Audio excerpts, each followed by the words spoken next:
Assalamualaikum warahmatullahi ta'ala wabarakatuh.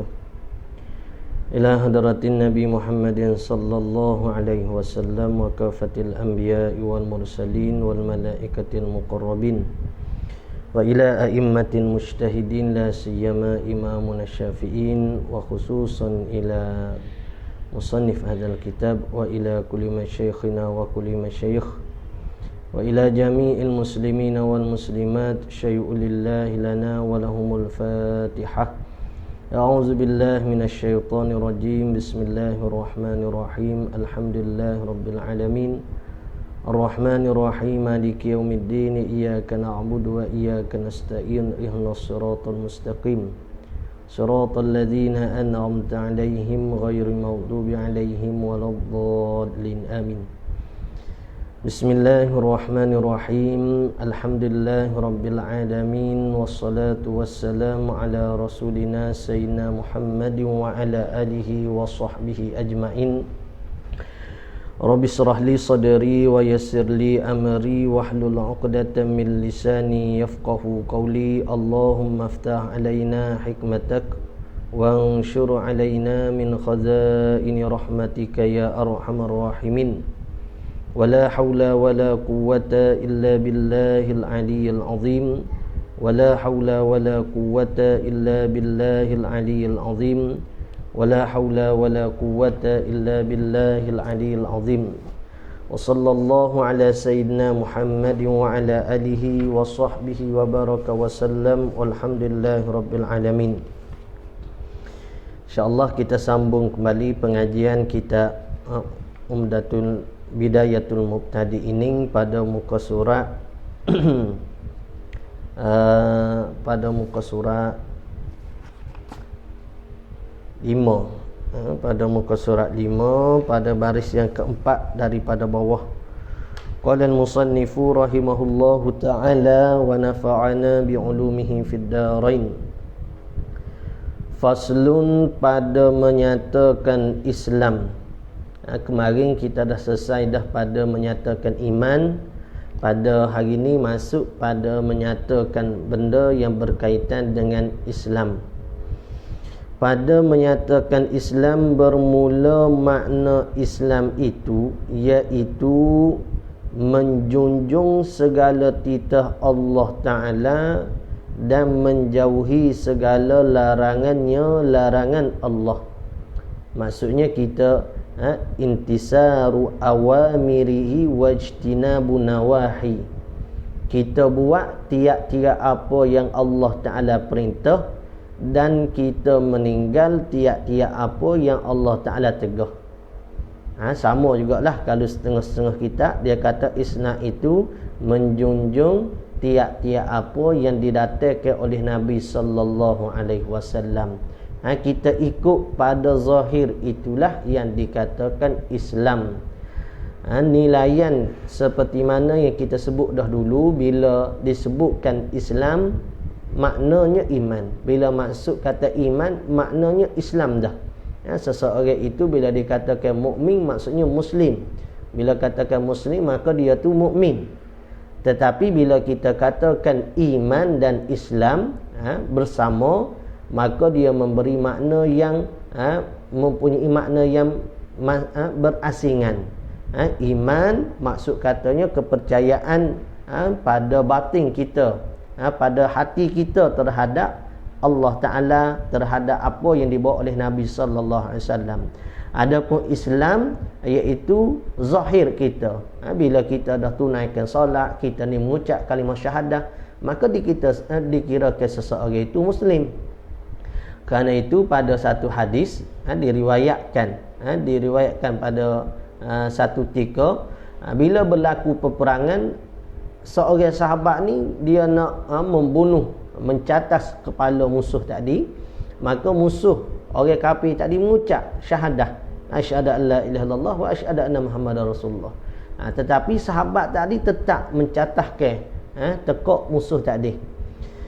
Bila selesai peperangan, sampai peristiwa ini pada Nabi sallallahu alaihi wasallam. Nabi tanya kenapa dia membunuh juga sedangkan seseorang itu telah mengucap kalimah syahadah. Maka sahabat ni pun dia berpandangnya, dia kata ya Rasulullah, dia mengucapkan kalimah syahadat itu kerana dia takut pada mata pedang aku, bukan kerana betul nak memeluk agama Islam. Maka pada waktu tu Nabi SAW memberi faham pada sahabat ni, iaitu kita hanya menghukumkan pada zahir saja. Sebab tu Nabi sabda, asyaqat qalbah, adakah kamu belahkan jantung dia hingga kamu tahu kata dia ni benar-benar takut kepada mata pedang kamu sahaja, bukan kerana benar-benar nak memeluk Islam? Adakah sampai ke tahap itu? Kita boleh tahu? Jawabnya tak. Sebab itulah ulama kata nahnu nahkumu bizawahir, kita hanya menghukumkan pada zahir seseorang. Bila zahir seseorang mengucapkan kalimah syahadah, maka dia Islam. Dia solat ke, dia tak solat ke, dia puasa ke, tak puasa ke, dia buat ke tak buat, pada hukum kita mazhab Syafi'i tak boleh lagi nak dihukumkan dia saat itu dengan kufur. Walaupun ada setengah mazhab berpendapat seorang yang meninggalkan solat dengan sengaja itu, seorang itu telah kufur. Tetapi pada mazhab kita Syafi'i, seorang yang mana meninggalkan solat dan dia mengiktikadkan kata solat itu daripada tuntutan agama, dia tak kata benda itu tidak wajib, dia tetap mengatakan benda itu wajib, puasa itu wajib, cuma dia malas, segan untuk melakukannya, maka orang itu dibunuh kerana meninggalkan solat dengan sengaja, tidak ingin taubat, bukan dibunuh kerana kufur dia. Di situ ada berlaku khilaf ulama pada masalah meninggalkan solat. Jadi masalah membunuh orang yang meninggalkan solat ni, ulil amri lah kena ambil tanggungjawab. Pemimpin yang ada kuasa, dia kena ambil tanggungjawab. Kena ada wal takum minkum ummatun yad'una ilal khair ya'muruna bil ma'ruf wa yanhauna 'anil munkar. Kena ada satu golongan daripada kumpulan kamu ni, mereka yang mana menyuruh kepada ma'ruf dan menegah kepada kemungkaran. Kalau tak ada, berdosa habis orang lain. Arak-arak pun samalah. Arak-arak, kilat-kilat arak semua tak boleh. Benda yang ditegah syarak, maka kita tetapkan dengan pendirian kita, kata benda itu haram. Ada lesen, tak ada lesen, siapa dia jadi kerajaan, tak jadi kerajaan, tetap pendirian kita benda itu haram dan wajib diusahakan semampu yang mungkin mencegahkan benda tersebut dan menjauhi segala larangan Allah. Maka dalil yang mewajibkan Islam itu iaitu firman Allah Ta'ala, fa in aslamu faqadih tadau. Fa in aslamu faqadih tadau, artinya jika masuk Islam mereka itu, maka sebenarnya beroleh hidayat mereka itu. Jadi seseorang yang mana nak dikatakan mendapat hidayat atau tak mendapat hidayat, ialah mereka yang dapat memelukkan agama yang sebenar. Bila mereka tu dapat memeluk agama sebenar, mereka dapat mengucap kalimah asyhadu an la ilaha illallah wa asyhadu anna muhammadar rasulullah, faqadih tadau. Maka orang itulah orang yang mendapatkan hidayat, petunjuk daripada Allah. Maka adalah rukun Islam itu 5 perkara. Ini yang kita kata asas, yang besar-besar. Ada pun benda yang berkaitan dengan Islam itu banyak lagi. Amru bil ma'ruf nahi anil munkar, termasuk daripada benda tu tuntutan Islam. Mencegah ke kemaksiatan apa semua. Tetapi yang besar-besar di dalam Islam itu 5 perkara. Pertamanya mana? Mengucap 2 kalimah syahadah. Inilah yang paling besar sekali. Kerana pada kalimah syahadah inilah terkandungnya segala rukun iman yang telah kita pelajari. Antu'minu billah wa malaikatihi wa kutubihi wa rusulihi, hingga akhir itu semuanya terkandung pada kalimah la ilaha illallah Muhammadur Rasulullah. Kerana tu kalimah tu sangat besar. Nilaian dia, Masya Allah. Disebutkan bila kita ni di hari kiamat didatangkan sijil. Sijil ni maksudnya helaya-helaya buku-buku catatan amalan kita yang banyak pada maksiat. Maka ditimbangkan, didatangkan satu bitaqah. Bitaqah ni hanya kita kata kad pengenalan, satu kertas yang kecil. Maka dihapuskan buku-buku amalan jahat kita saat ni tu disebabkan bitokoh tadi. Apa yang terkandung di dalamnya? Di dalamnya terkandung kalimah la ilaha illallah Muhammad Rasulullah. Allah Ta'ala ampunkan segala dosa-dosa tadi disebabkan kalimah ini yang kita pelihara. Maka kerana itulah kalimah syahadah ni seeloknya kita ulang-ulang menyebutnya seperti yang disebut dalam matan Sanusi. Orang yang berakal sepatutnya dia mengulangi kalimah ini supaya kalimah ini bersebati di dalam darah daging dia.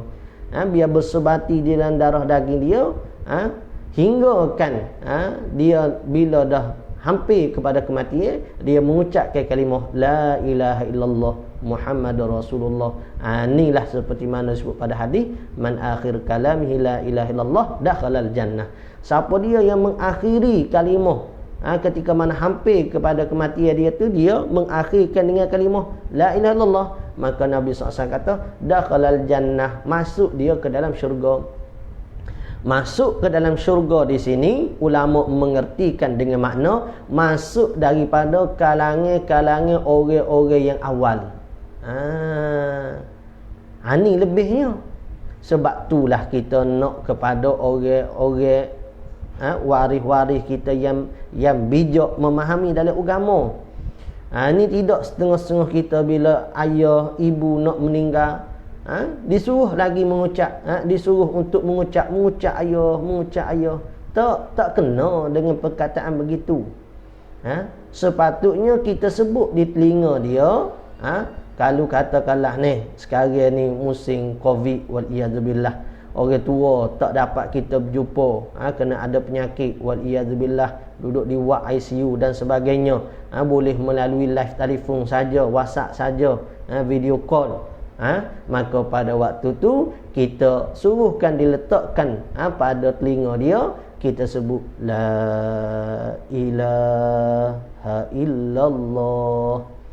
Jadi bila dia dah bertutup la ilaha illallah, cukup. Tu caranya supaya nak mendapatkan kelebihan yang disebut pada hadis. Adapun kalau kita duduk tiak, kita kata mengucap ayah, tak betul. Kenapa? Kerana pada waktu seseorang tu hampir kepada kematian, dia dah tak dapat dah. Keadaan dia saat ni tu tahap-tahap yang sangat kritikal. Sebab itulah agama ajar kita hampir pada orang nak mati ni, kita ajar dengan kata asyhadu pun tak betul. Maksudnya kita pergi pada telinga dia, cuba lihatlah pada kitab-kitab fiqh, dia ajar pergi pada telinga dia, hanya kita kata la ilaha illallah, cukup dengan itu saja. Tak. Kenapa? Kerana seperti mana sebut pada hadis Nabi SAW tadi. Ini penting. Penting orang di sekeliling kita tu dia reti tentang agama. Tak reti banyak tak apa, reti benda-benda basic, keadaan-keadaan tertentu. Fa in aslamu faqad ihtadaw. Baik, 5 rukun Islam. Yang pertamanya mengucap kalimah syahadah. Jadi kalimah syahadah dah besar sekali nikmat dia, masya-Allah. Kita sangat-sangat bersyukur kepada Allah Subhanahu Wa Taala kerana mengkurniakan kita nikmat ni. Kalau kita kata orang yang mati, nikmat paling besar bagi dia apa? Hidup. Kita orang hidup ni, nikmat paling besar kita ketika mana kita hidup apa? Dapat lagi kita bertutur dengan kalimah-kalimah syahadah tadi. Dapat lagi kita menjaga kalimah tadi. Jadi satu ketika seingatnya Sufyan Tsauri, mungkin ataupun ulama yang lain, ahli sufi, ulama tasawuf, satu ketika dia memandang seorang yang berada di kaki 5 ni, yang mana tak ada tangan, tak ada kaki, mata pula buta, dalam keadaan tubuh badannya penuh dengan kurak, dengan penyakit dan sebagainya lah. Pendek katanya, nak bersyukur pada Allah tu tak ada tempat nak bersyukur seolah-olahnya. Kemudian dia melihat kepada orang tua tadi tu bertutur dengan kalimah alhamdulillah. Di sinilah ulama tadi pun hairan. Maka dia pun pergi berjumpa dengan syekh tadi, orang tua tadi. Pak cik ni, assalamualaikum. Maka pak cik tu pun jawab, waalaikumsalam. Sufyan Sauri. Terkejut ulama sana. Bagaimana seorang yang buta, yang dalam keadaan begini boleh kenal diri dia ni? Dah. Maka dia tanya, bagaimana Tuan Syekh boleh kenal saya ni? Maka dia kata, setelah aku mengenali Allah, maka Allah Ta'ala memberikan aku segala pengenalan. Oh, ni besar. Sebab itulah dalam kitab Sanusi pun ada sebut ni, bila kita dah mendarah daging dah kalimah la ilaha illallah Muhammad Rasulullah ni, Allah Ta'ala akan memberikan kita pembukaan yang mana tidak ada terhingga pembukaan pengetahuan, kefahaman yang Allah Ta'ala akan buka pada kita. Jadi baik. Bila begitu tak apalah. Dia tanya tu pak cik tadi, dengan nikmat apa lagi pak cik dapat bersyukur pada Allah? Saya lihat pak cik daripada jauh, saya lihat pak cik kata alhamdulillah. Nikmat gapo lagi pak cik amah hairan? Dengan keadaan situasi pak cik ni patut pak cik mahu Tuhan. Kita kata ni, pak kita sekarang dengan lockdownnya, semua tak boleh nak buat kerja, tak boleh buat. Hotel kereta lagi, hotel rumah lagi sebagainya. Patut tak ada dah ucapan alhamdulillah. Tapi ni pak cik tu kata apa? Dia kata, kenapa aku tak puji pada Allah? Kerana Allah Ta'ala telah memberikan aku nikmat yang besar. Mana? Iaitu Allah Ta'ala dapat lagi memberikan aku nikmat hati, aku dapat mengingati dia, dan lidah aku dapat menyebut namanya. Allah. Itulah hakikat sebenar nikmat yang kadang-kadang kita tak sedar. Kita tak nampak ke duit, kita tak nampak ke harta benda, anak pinak, dan sebagainya lah, kesihatan. Kadang-kadang kita lupa nikmat Allah Ta'ala yang lebih besar yang Allah Ta'ala kurnia kepada kita. Mana? Walaupun apa keadaan situasi kita, Allah Ta'ala berikan lagi kita ni kurnia dengan dapat lagi bersyukur pada Allah Ta'ala. Allah. Ni. Maka itulah kita nak ucap terima kasih banyak, ya Allah. Dalam keadaan orang gini, kita pun begini susah, tapi Tuhan beri kita boleh ingat pada Allah Ta'ala ni. Satu benda yang besar tak mampu diberi oleh seorang guru kepada anak murid, tak mampu diberi seorang ibu bapa kepada anak, tak mampu diberi oleh siapa-siapa majikan kepada orang bawah dia, tak mampu. Hanya yang dapat memberinya ialah Allah Ta'ala.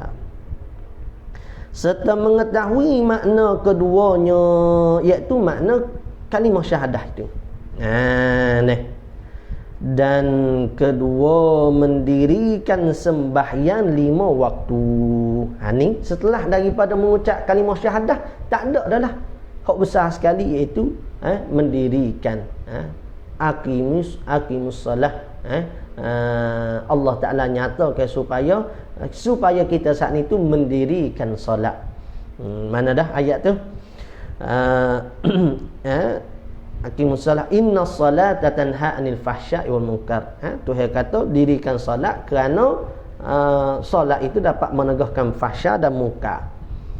Jadi maksud kata mendirikan di sini bukan semata-mata buat. Mendirikan di sini, kata guru kami, makna yang lebih daripada buat solat, iaitu apa maksud mendiri, dengan makna cukup rukun, cukup syarat zahir dan batin, barulah dikata mendirikan solat. Dan mendirikan solat beginilah yang dikatakan dapat menegah daripada fahsya dan mungkar. Kita heran, kita dok semaya dah kadang-kadang kemungkaran yang ada pada kita tak mampu kita nak tegah. Maksud katanya solat kita tu kita perlu muhasabah, masih lagi tak kena. Sama ada pada zahirnya, pada syariatnya, pada hukum fiqhnya, ataupun pada hukum batin ni. Tawaduk kita tazallu pada menyembah Allah Ta'ala. Alhamdulillah. Kalau kita nak tahu setara mana kita dengan Allah Ta'ala sekarang, kita tengok lagu mana solat kita dengan Allah Ta'ala. Kita rasa sedap ke tak dalam solat kita? Rasa alhamdulillah Tuhan beri dengan keadaan kita ni bukan amalan yang banyak, maksiat lagi banyak keadaan kita nak buat, tapi Allah Ta'ala beri kelazatan kita dalam ibadat solat tu. Tu ada menunjuk dah Menunjuk dah kata Allah Ta'ala tu kasih pada kita, kita ni hampir dengan dia. Untuk tengok situ lah, nak tahu jauh ke dekat kita dengan Allah. Kalau kita tak ada segera lagi dengan solat, jangan mati lagi lah. Jangan mati lagi. Tak boleh kata kita daripada mati. Tak boleh. Jadi maksudnya usahakan dengan solat kita. Dan itu tak ada lah. Semata-mata pemberian daripada Allah. Tapi kita ialah ada tangguh usaha, minta sokmo-sokmo. Allahumma a'inna ala zikrika wa syukrika wa husni ibadatik. Minta Tuhan beri kita ni elok di dalam ibadat kehambaan pada Allah. Jadi asasnya lagu mana? Asasnya kena mengaji. Kalau mengaji pun tak sih. Lagi akan datang kita nak belajar dah. Masuk dah bab taharah, bab solat, bab puasa. Kalau nak mengaji, nak tambahkan ilmu, nak mengingati, nak muzakarah, tak sih. Lepas tu bagaimana nak berkembangnya ibadat kita. Kalau dulu kita ni duduk main dengan kitab, tiba-tiba lah ni kita kurang minat dengan kitab. Orang ajak kita marilah pergi dengar-dengar, orang duk baca kitab. Kahwin 20 tahun dah duk pondok. Tak perlu dah. Itu menunjukkan kata Tuhan benci dah. Kerana orang yang Tuhan sayang, Allah Ta'ala akan dekatkan dia dengan benda-benda baik. Tapi kalau siapa ayat kata kawan ni 20 tahun dah duk pondoknya, tak perlu dah nak tengok kitab ni. Umpamanya tak minat dengan majlis ilmu dah. Ada kerjaan lain dah. Ada bisnes lain dah. Ataupun kawan ni PhD dah umpamanya. Umpama ikutlah apa-apa perkataan yang menunjukkan kata seorang tu tak minat dengan agama saat ni. Ataupun ada kesombongan dia dengan agama tadi. Tak boleh nak duduk dalam majlis orang lain. Umpamanya itu menunjukkan hati dia tu rosak dan ilmu yang belajar tu tidak daripada ilmu barakat, bahkan ilmu tu membinasakan diri seseorang. Ilmu tu bawa dia binasa. Banyak benda nak kena backing. Ni tak gibat tasawuf lagi ni, bab apa dekat bab tasawuf ni. Dan ketiga, memberikan zakat, yakni pada asnaf dia. Innamas sadaqatu lil fuqara'i wal masakin wal 'amilina 'alaiha ila akhirih. Lapai asnah zakat tu. Dan keempat, puasa pada sebulan Ramadan. Sebulan Ramadan tu kita puasa. Kalau kata 30 hari, kalau 29 tu insya-Allah lagi dia akan bahaslah. Lagu mana puasa kita, bilangi hari. Kalau kita ni orang musafir, macam mana pula. Kalau tak cukup bilangi hari dia, macam mana pula, perlu tambah ke. Dan bagaimana pula kalau kata kita pergi pada satu tempat saat ni tu, orang tempat tu dah beraya, telah waktu sambut hari raya 1 Syawal, sedangkan kita belum cukup lagi bilangi hari. Adakah kita kena puasa juga ataupun kita kena berhari raya, iaitu kita kena berbuka? Tu macam mana? Tu kita dah ada bahas dah panjang bulan Ramadan dulu. Sebelum bulan Ramadan kita ada buat soal jawab dah. Risalah soal jawab berkaitan dengan puasa tu. Boleh rujuk situ, banyak sangat dah. Dan kelima, naik haji ke Baitullahil Haram. Ni bagi orang yang mampu. Manistata'a ilaihi sabila. Ni semua pada hadis lah ni. Bila Sayyidina Jibril alaihissalam mari bertanya Nabi, ma huwal Islam. Nabi SAW pun menyatakan Islam saat itu, antashhada an la ilaha illallah wa anna muhammadar rasulullah wa tuqimus salah wa tu'tiyaz zakah wa tasumur ramadan wa tahujjal baiti man istata' ilaihi sabila. Nabi sebut seperti-seperti. Maka ulama pun ambil daripada hadis tersebut, ulama menyatakan rukun Islam ni ada 5. Bila Nabi kata gitu, Sayyidina Jibril pun sebut kata sadaqta. Dia pun tanya pula, ma huwal iman, anta'budallah,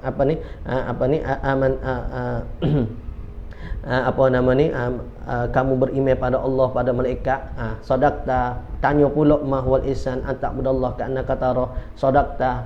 Matu tanya pula bila kiamat. Nabi SAW kata, hok tanyalah ni. Kalau hok tanya pun tak tahu, orang ditanya lebih lagi lah. Kalau begitu, tanya pula alamat bagi kiamat. Nabi pun sebut satu-satu. Baik, jadi nak kata apa, nak sebut bahawasanya apa yang ulama kita mari letak dalam kitab ni semuanya ada nas, ada sandaran dia, bukan suka-suka. Ke Baitullahil Haram bagi seorang yang kuasa kepadanya berjalan. Ni ada syarat-syarat dia lah tu. Ada syarat-syarat dia. Bukan semua orang tu wajib semua nak kena pergi buat haji belaka. Tidak. Atas orang juga. Qala al-musannif, bermula kesempurnaan Islam itu 3 perkara. Islam kita ni nak bagi sempurna bagaimana? Kalau kata kemarin tu dia cara iman. Bagaimana nak bagi iman kita ni sempurna? Dan apakah perkara yang membinasakan bagi iman kita? Ni nak cara ke Islam. Bagaimana Islam kita ni nak bagi sempurna?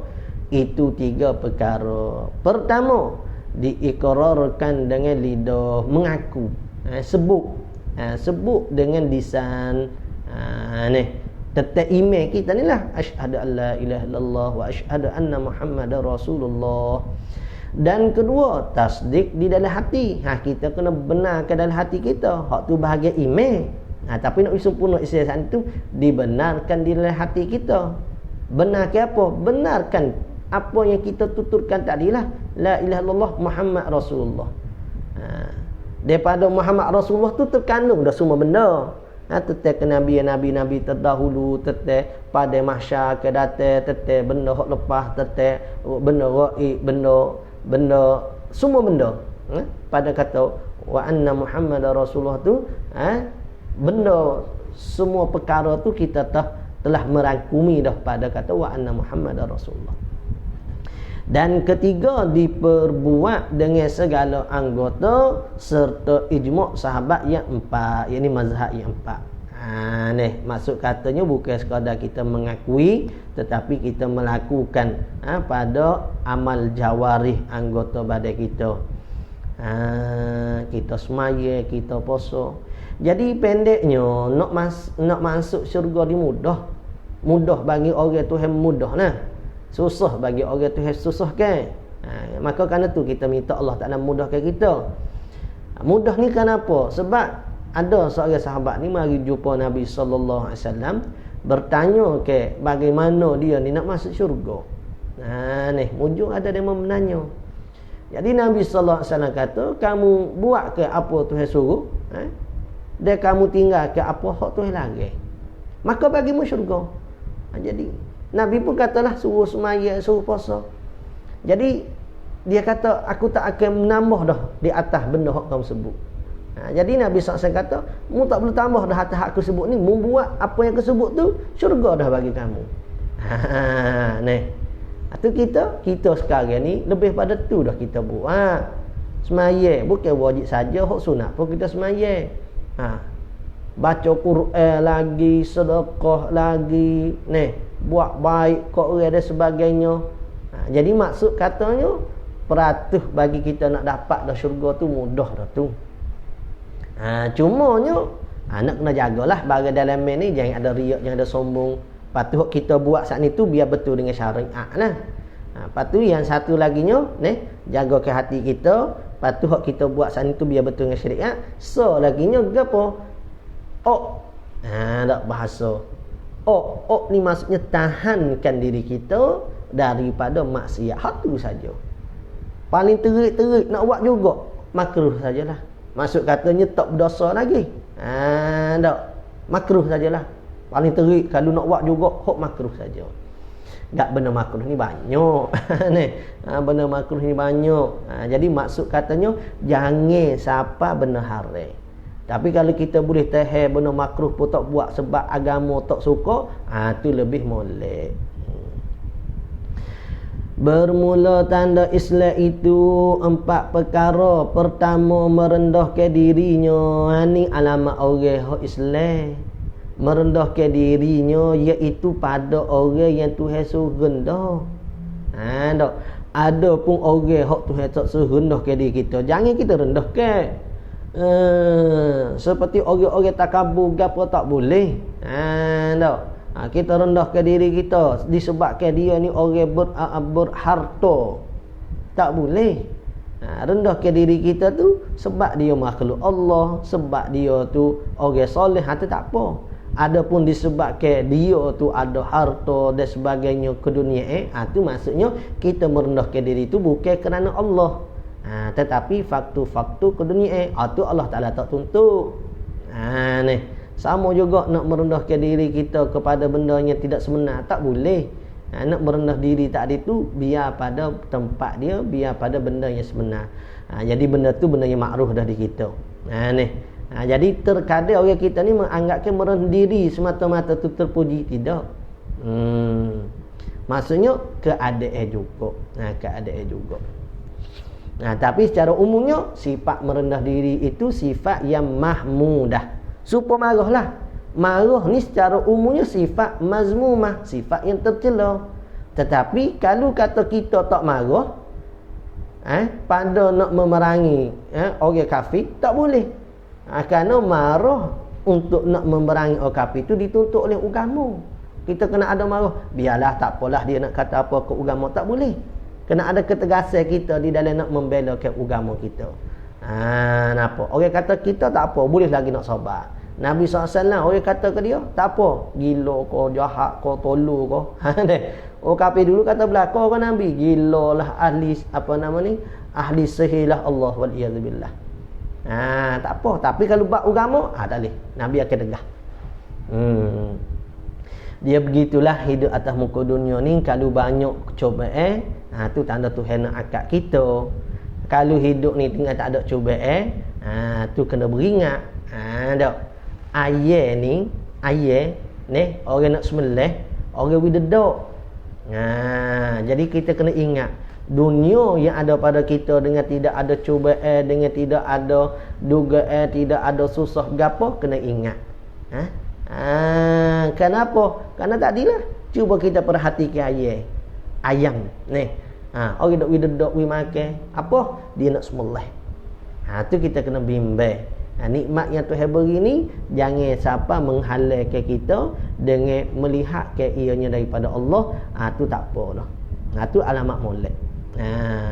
Sebab itulah ada kata seorang tak ayah ni, seorang guru, dia kata apa?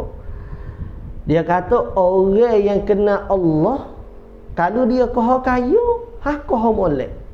Sebab apa? Sebab duit ada di dia saat ni tu, dia kembali pada Allah. Dia nampak semuanya kurnia Allah. Semakin banyak.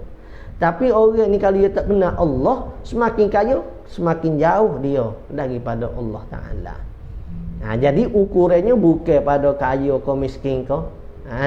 Tetapi ukurannya pada mana? Pada benda yang ada pada kita tu setara mana kita dengan Allah Ta'ala. Baik, merendahkan diri dan kedua suci lidahnya daripada dusta, tak cakap bohong. Dan inilah dicontohi oleh para anbiya alaihimussalatu wassalam. Mereka tak berbohong, bahkan mustahil mereka itu berbohong. Semua perkataan mereka tu benar. Benar. Dan daripada ada pun hak nampak bohong tu hanya tauriah sajalah. Maksud katanya makna saat ni tu nak kepada makna yang lebih jauh. Dak supaya Nabi Ibrahim alaihissalam ketika mana masuk ke negara Mesir ni, waktu tu raja dia ni gila kepada isteri orang. Dia gila pada isteri orang. Sebab apa? Sebab dia kata seseorang perempuan bila dah ada suami menunjukkan ada keistimewaan pada perempuan saat ni. Jadi pada waktu tu Nabi Ibrahim bersama Siti Hajar pergi sana. Jadi Nabi Ibrahim bila ditanya siapa tu, dia kata saudara aku. Saudara apa? Binimu. Kalau kita kata saudara apanya, isteri kata apa saudaranya. Jadi pada waktu tu ini dikatakan perkataan Nabi Ibrahim alaihissalam itu ialah tauriah. Maksud kata saudara saat ni bukan makna saudara tu adik-beradik, bukan makna yang dekat, tetapi makna yang jauh iaitu saudara seagama. Jadi pok Nabi ni mustahil nak berdusta. Tak ada pun kita ni kecek bergurau pun kita menipu, apatah lagi kalau kecek betul. Sebab tu orang-orang menego, Orang-orang menego ni kalau dia ni jujur, dia tak menipu, amanah betul pada pendengar dia ni di antara orang yang dapat masuk syurga. Disebabkan perniagaan dia yang benar. Tapi sebaliknya. Sebab tu kalau nak menego kena betul lah. Zaman-zaman lockdown gapo ni ramai demo dok menego gapo semua. Tak. Menego kok live lah gapo. Jadi dia kata betul dah saya nak menego ni ustaz, saya tak ada menipu dah. Tapi ialah awak tak nipu dosa. Betul kalau awak menego tu kena dengan cara kehendak syarak.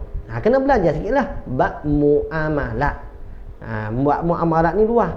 Muamalat ni pada bab jual beli, pada bab gapo, sewa menyewa, pada bab pinjam minjam. Kena belajar situ supaya kita saat ni tu buat tu dengan keadaan kita ikut hak agama kehendak, bukan nak ikut apa kita kehendak. Tu kena mengaji dalam kitab fiqh lah. Fiqh Pak Rubuk lah. Dalam ni kitab fiqh kita belajar ni, dia cara buat ibadat saja kena gi tinggi sikit lah. Dalam kitab Sulam Muqtadiqah Unwanul Falah. Unwanul Falah tu kita nak cedek dah. Bulan depan tu nak buat daurah sebelah malam, tengoklah jadi ke tak jadi. Cuma duk cedek gitu. Kalau supaya kitab tu sedap, dia bahas pak rubuk masalah. Dan daripada mengupak orang, jangan duk mengupak orang. Mengupak ni lagu mana kita ayat dah kemarin. Mengupak ni kita menyatakan sesuatu benda.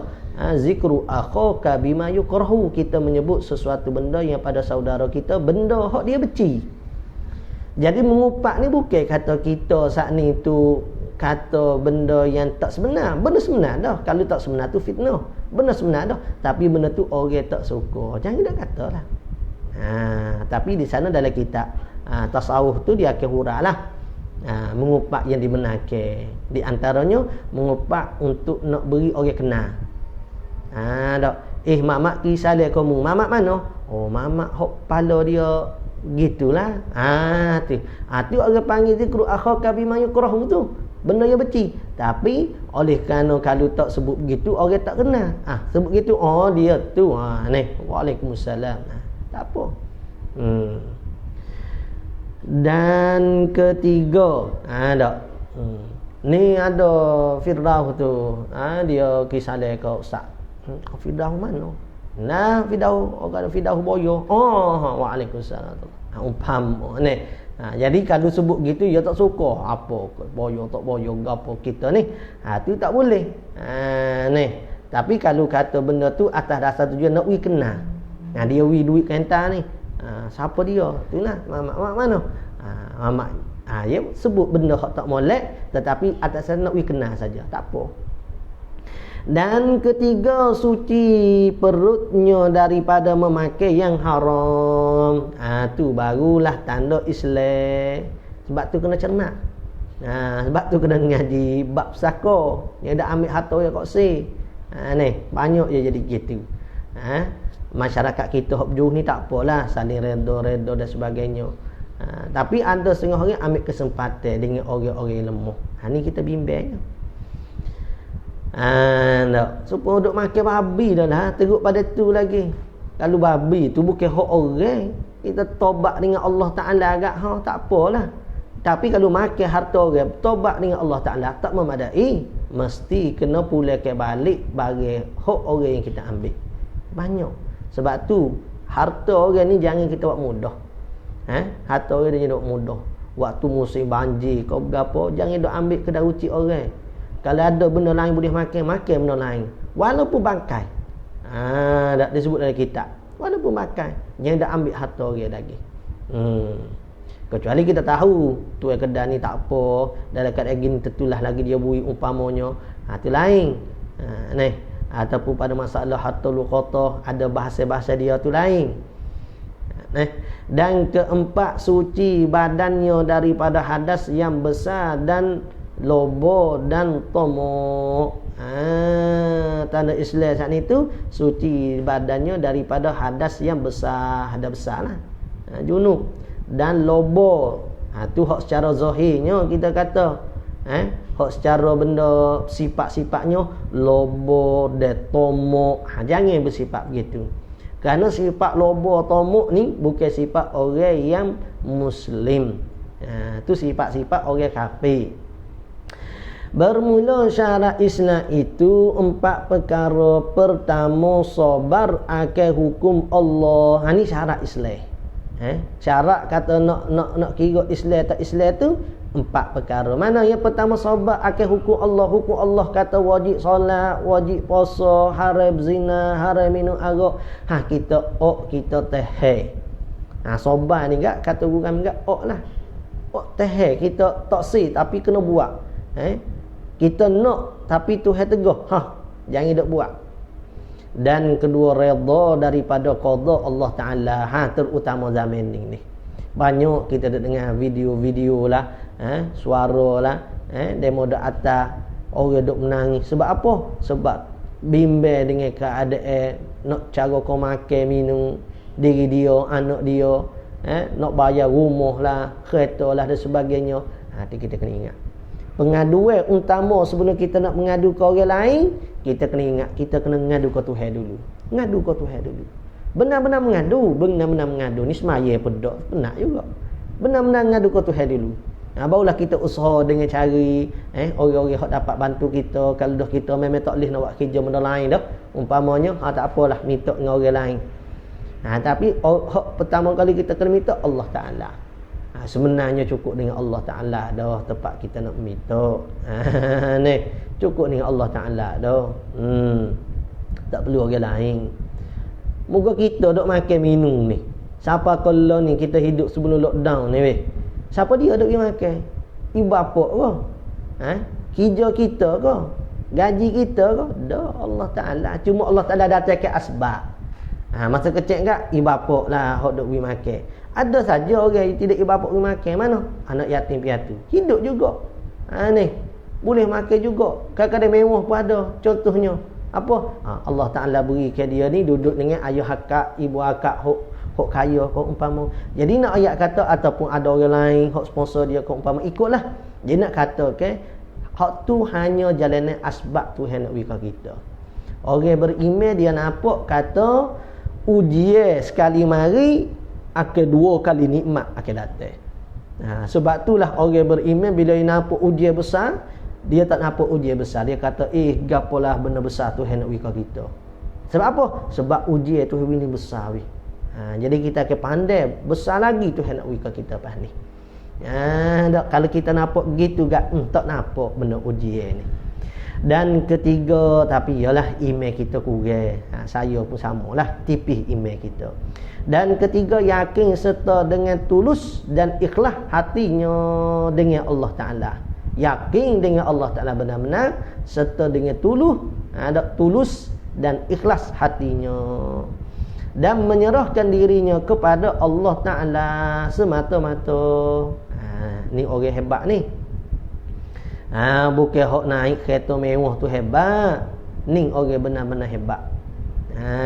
Dia tak ada dah orang lain kecuali Allah Ta'ala. Hak dia tepat dia berserah. Sebab itulah orang hak siapa bila pada Allah Ta'ala yang berserah ni naik makam kewalian dia. Seperti mana ahli sihir Fir'aun. Ahli sihir Fir'aun tu rahimahullahu ta'ala. Rahimahumullah. Moga Allah Ta'ala merahmati mereka semua tu. Kenapa? Kerana mereka semua tu memelah pada asalnya ahli sihir Fir'aun. Tetapi setelah melihat mukjizat Nabi Musa, mereka yakin benar-benar pada Nabi Musa AS.